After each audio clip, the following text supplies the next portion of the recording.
Hello, everyone, and welcome to this special lecture for Paleocast. Throughout this series of lectures, I want to guide you through the early evolution of animals and let us know what we know about these first steps thanks to the fossil side of the Cambrian period called the Burgess Shale. And today we have an amazing diversity of animals that goes from mollusks to jellyfishes, echinoderms, sponges, arthropods, vertebrates, and so on. But the diversity of animals is even bigger, and there's many that do not normally appear on documentaries or other types of media.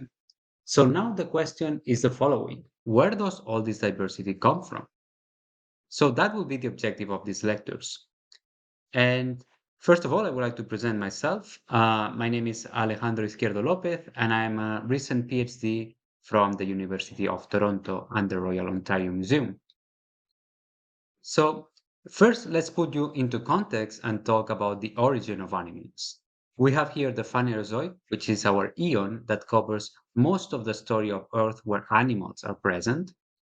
And here we can have the Quaternary ice ages, for example, which of course you will know from mammals and so on. We have around 65 million years ago, we have the end of the non-avian dinosaurs, so the dinosaurs that did not evolve into birds, died at this point in time.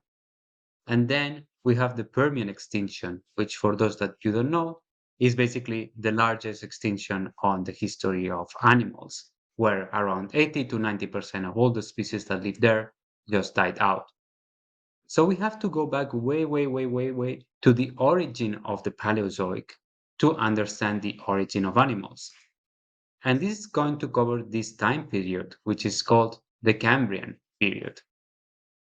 So the Cambrian period, though, is not the origin of animals. There are animals before the Cambrian, but the Cambrian period shows the diversification of animals, shows the animals becoming what we understand today as animals, animals that we can identify, that we can classify, and that they show their first evolutionary steps. Of course, we're going to mainly focus on the Burgess Shale, which is this fossil site. It's around 506 million years old and is located nowadays in Canada. Of course, many of you already know about the Burgess Shell thanks to The Wonderful Life, which is a book by Stephen Jay Gould. And Stephen Jay Gould basically what was trying to do was put his evolutionary ideas into one book and use the Burgess Shell as an example. In his view, many of the animals that appeared during the Cambrian period at the Burgess Shale were very strange, meaning that basically life, if you rerun it several times, can come up with very different solutions to similar problems. Of course, now we understand these animals as something else. We are more confident in what they are, and we don't classify them as something completely unique. We will see how these animals place. But of course, Wonderful Life helped popularize the Burgess Shell. And many of these animals, like Hallucigenia, Anomalocaris, or Wiwaxia, are present all across different types of media, from comic books to movies, and they have become the T-Rex of the Cambrian, meaning you cannot escape them. When you type Cambrian period, you will see them. And one of my objectives today is, of course, getting you outside of this picture because we have advanced a lot in the last 40 years since this book came out, and many of these species are continuing to be relevant, but we have an amazing diversity that is not being covered by the media nowadays. So that's something that I would like to emphasize during this lecture, the discoveries that we have done in the last 40 years, especially in the last 10 years. So this is what the lecture is going to be about. It's going to be about the Burgess Shell, and I'm going to try to give you the best view I can about this fossil site and how does this illustrate the history of animals, the early evolutionary steps of animals.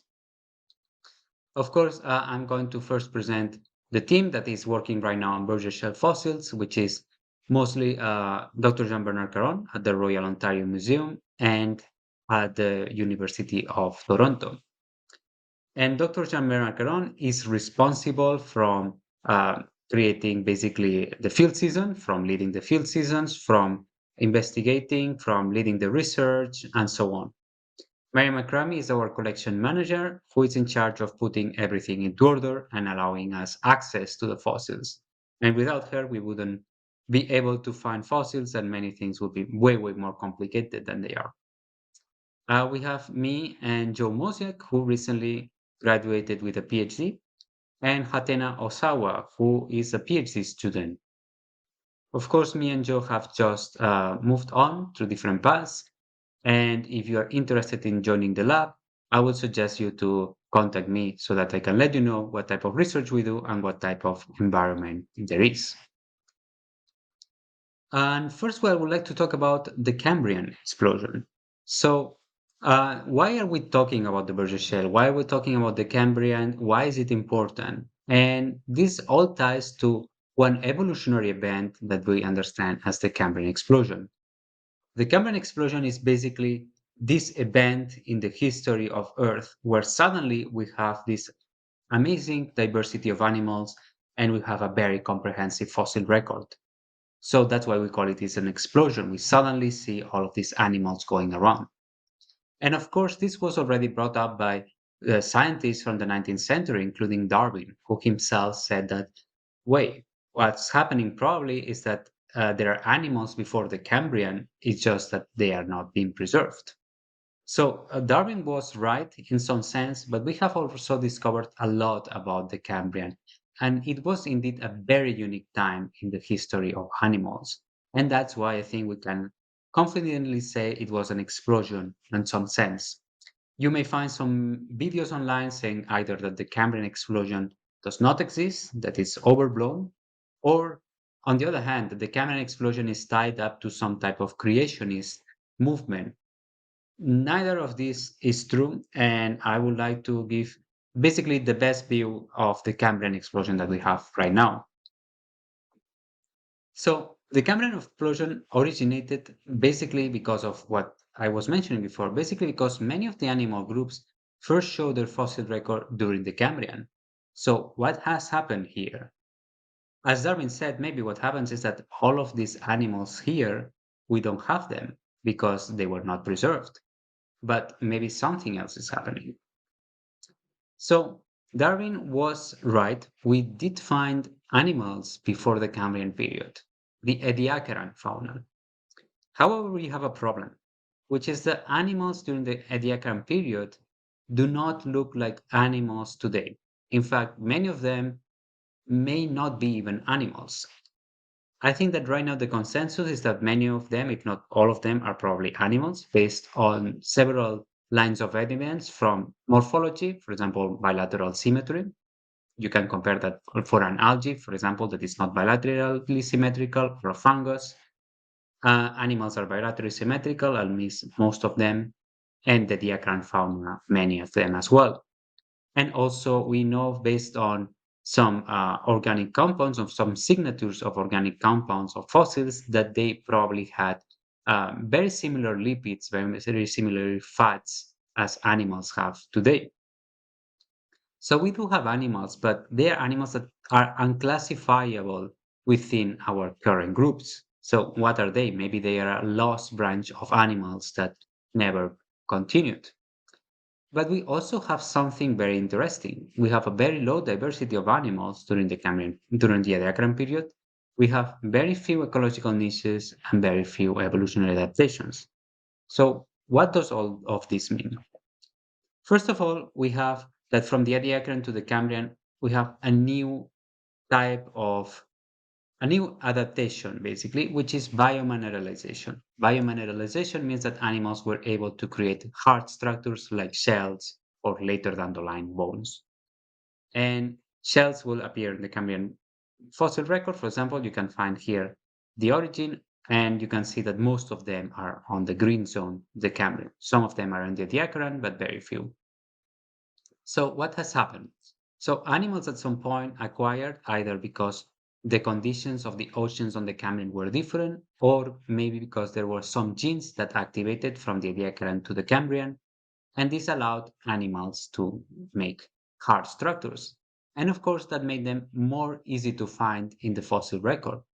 So some people have said, okay, maybe what has happened, the same as Darwin mentioned, is that maybe we are missing a lot of these animals because they didn't have hard structures. And afterwards, we do have hard structures.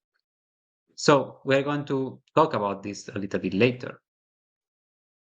What we have though is also from the Ediacaran to the Cambrian, we have this amazing increase in bioturbation and environmental engineering, which means that animals were modifying the environment. We have animals that were creating burrows, animals that were creating trackways, and this was not present as much during the Ediacaran period. So you see that from the Ediacaran to the Cambrian, there is an increase on number and complexity of these burrows. So that means that, for example, if we had animals here that we couldn't see them, they at least will be able to create some burrows and some tracks, but we don't find them. So that means that part of the fossil record is genuine. So it's not that we don't find these animals; it's genuinely that we don't that they didn't they were not there. Of course, that doesn't mean that it's true for all of them. We are probably and most probably missing several animals, but we still have to acknowledge that there is this signal which makes the Cambrian unique.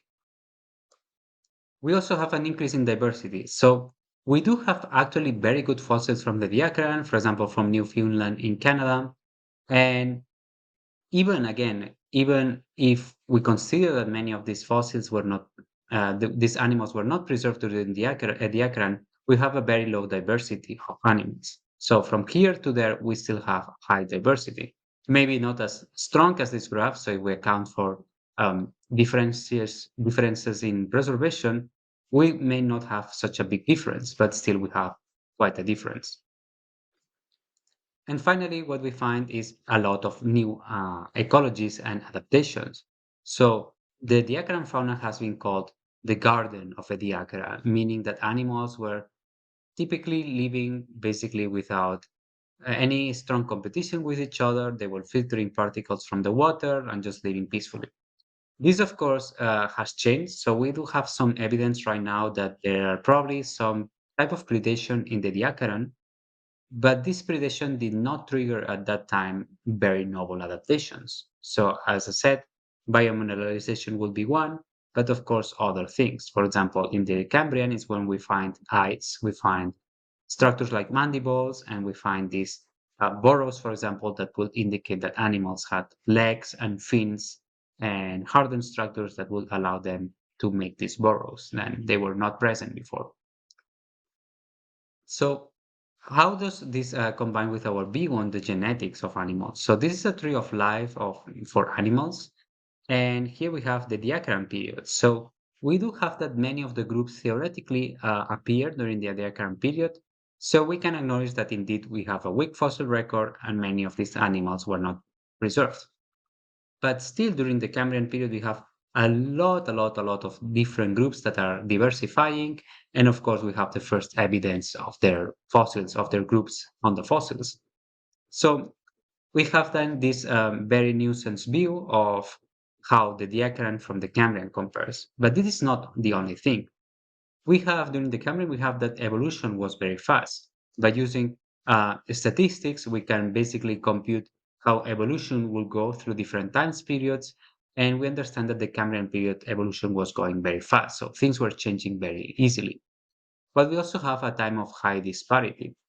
Disparity is basically a measure that quantifies how different is one organism from another one.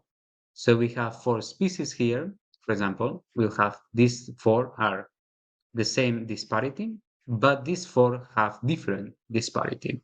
They have more disparity, in fact. And this is what happens with many groups like arthropods, where at the start of the Cambrian, we have a very low disparity, and then suddenly we have a strong increase in disparity. So organisms become very different very sudden. So what is going on? So we know that uh, the Cambrian explosion, something happened that made animals become more diverse, that made animals look like they look nowadays, that they have new adaptations, that they were creating new ecosystems.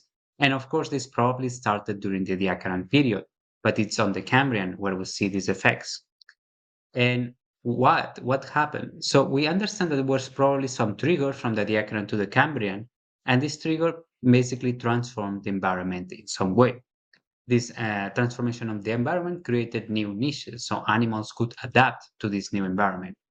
This new environment made different animals increase in diversity as animals explored new niches, they specialize and they become different species.